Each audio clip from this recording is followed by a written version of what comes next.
7 जन्म तक स्वर्ग मिल जाता है। तो तुम अपने लड़के को क्यों नहीं मंदिर में बैठा देते हो? क्यों क्रिकेट बोर्ड का हो अध्यक्ष बनवाए हो? भाई बताओ ना।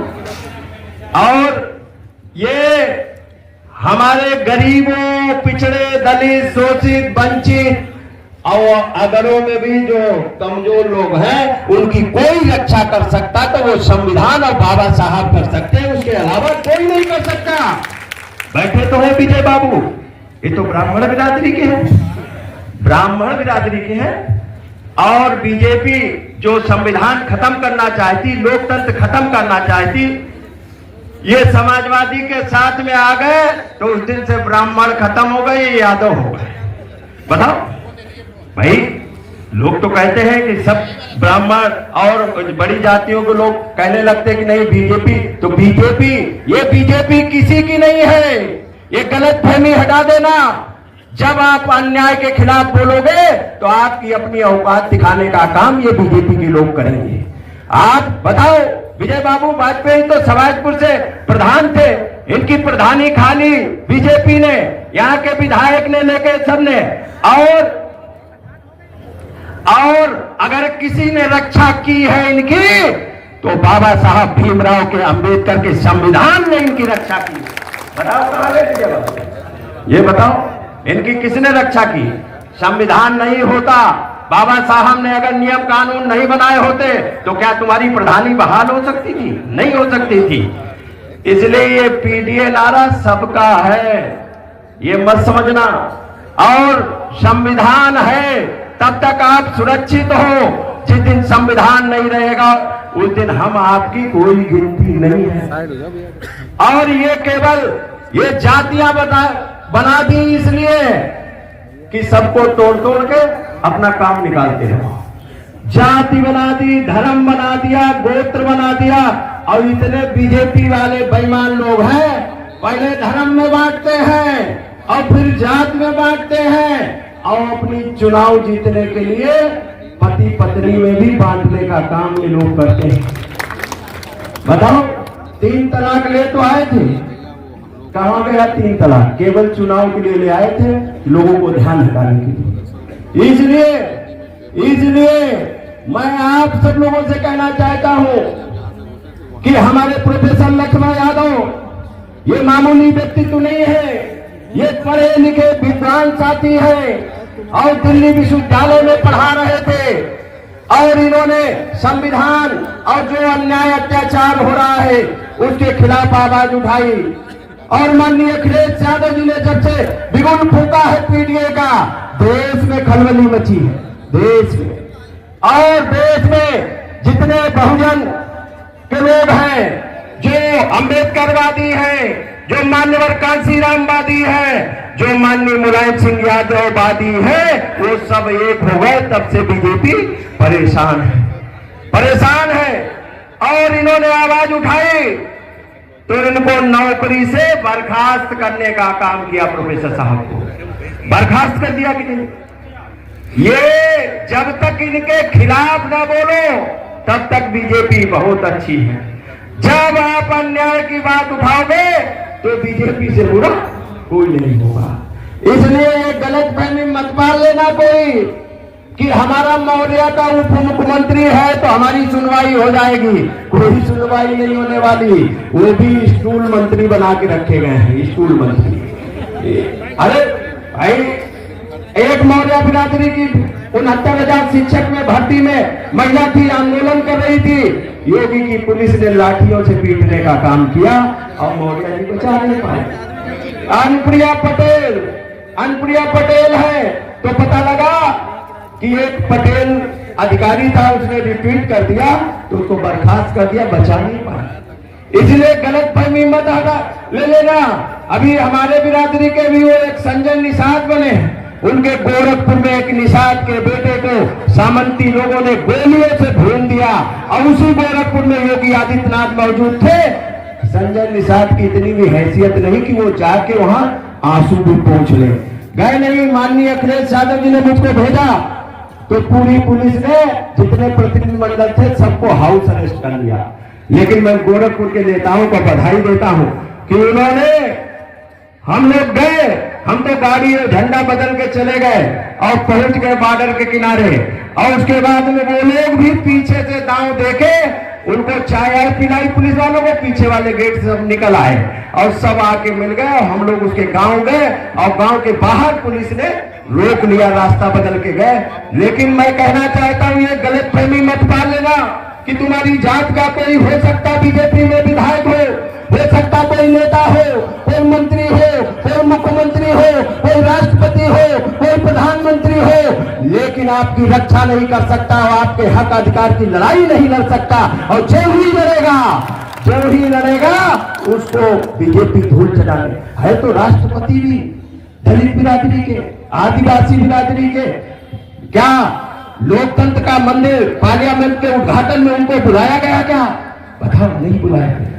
आप बताओ, चलो अयोध्या के मंदिर में नहीं बुलाया आपने, लेकिन पार्लियामेंट की तो मालिक राष्ट्रपति ही होता है, उसके उद्घाटन में नहीं।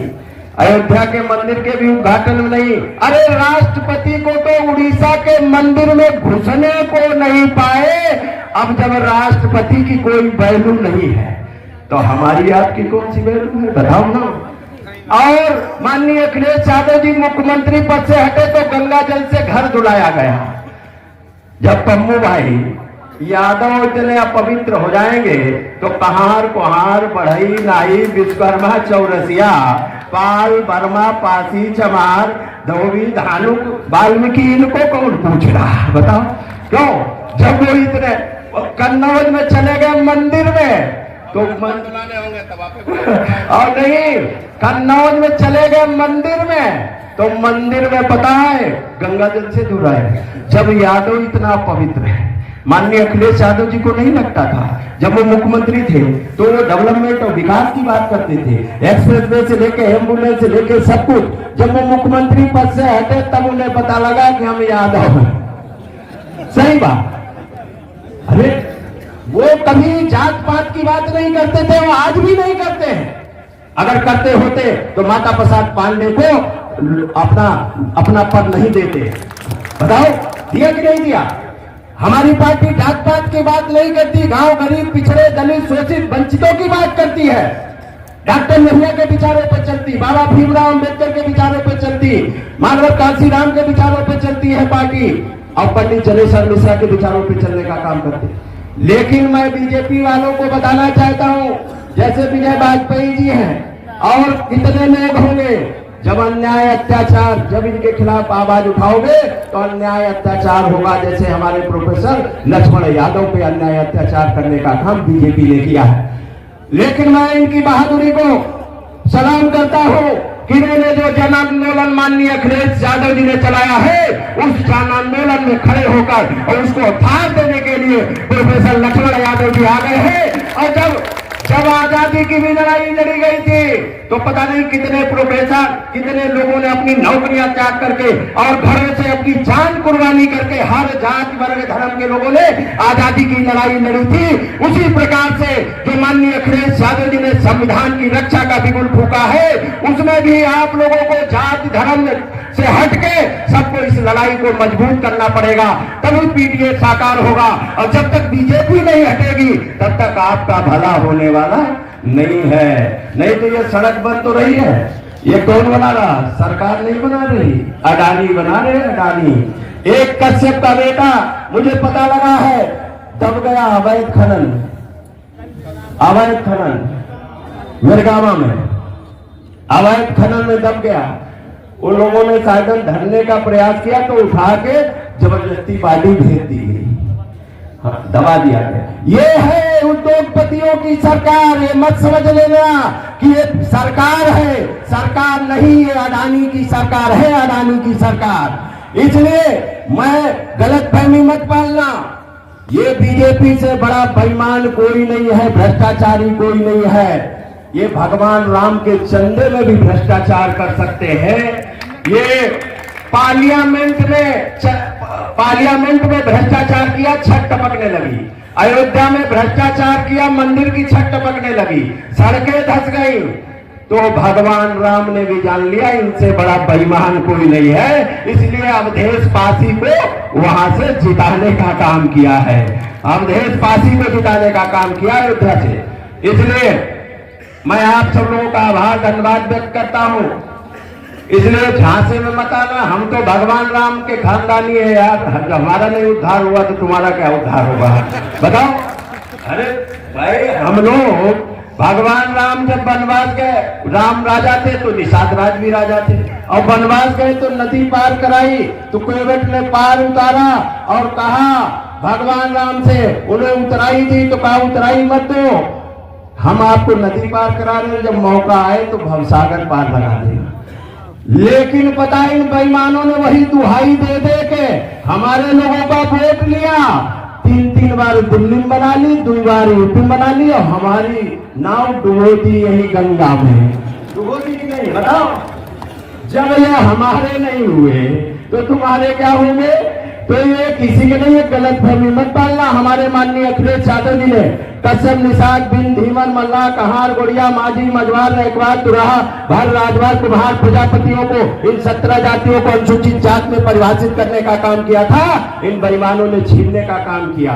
इन्हें अगर शर्म होती तो उत्तराई के रूप में हमारा आरक्षण ही दे देते। बताओ, अब हम आधे लोग ओबीसी में, अब आधे लोग एससी में, हमारे बहुत से लोग एससी में हैं, बहुत लोग ओबीसी में हैं। हमारी भांजी ही लड़ी थी शाहजहांपुर से, माननीय अखिलेश यादव जी ने टिकट दिया, वो कश्यप है, भांजी लड़ी थी, वो तो मात्र आखिरी दिन टिकट मिला, लास्ट दिन, तब भी 5,40,000 वोट मिला, जनता ने दिया वो माननीय अखिलेश यादव जी के नाम। वो तो खन्ना घुस गए काउंटिंग में, हरवा दिया बेईमानों ने। ये बेईमान है, भ्रष्टाचारी है। अगर ये मालूम होता कि हम लोग 43 सीटें समाजवादी पार्टी इंडिया गठबंधन जीतेगी और 37 सीटें समाजवादी पार्टी जीतेगी, तो ये कांटा रुकता जाके 75 पे। अगर मालूम होता लोगों को तो माननीय उषा वर्मा भी नहीं हारती। ये तो बेईमान बताते थे कहीं कन्नौज हार जाएंगे, कोई कहता था मैनपुरी हार जाएंगे, और हार रहे थे देश के प्रधानमंत्री। इसलिए इनके झांसे में मत आना। इसलिए हम तो आपके बीच में आते रहते हैं। हमारे प्रोफेसर लक्ष्मण यादव जी जो पूरा बिगुल फूके हैं देश में, और माननीय अखिलेश यादव जी को ताकत देने के लिए इन्होंने अपनी नौकरी को भी दांव पे लगाने का काम किया है, और समाजवादी आंदोलन बाबा साहब के मिशन को आगे बढ़ाने के लिए इन्होंने अपना कैरियर दांव पे लगाया। ऐसे सभी लोगों को आपको बढ़ना पड़ेगा, नहीं तो खाद के लिए भी लाइन में लगे, डीएपी के लिए, फिर यूरिया के लिए, और जब आलू पैदा हो जाए तो फिर वही मिल में सड़ेगा, कोई आपका खरीदार नहीं मिलेगा। इसलिए किसान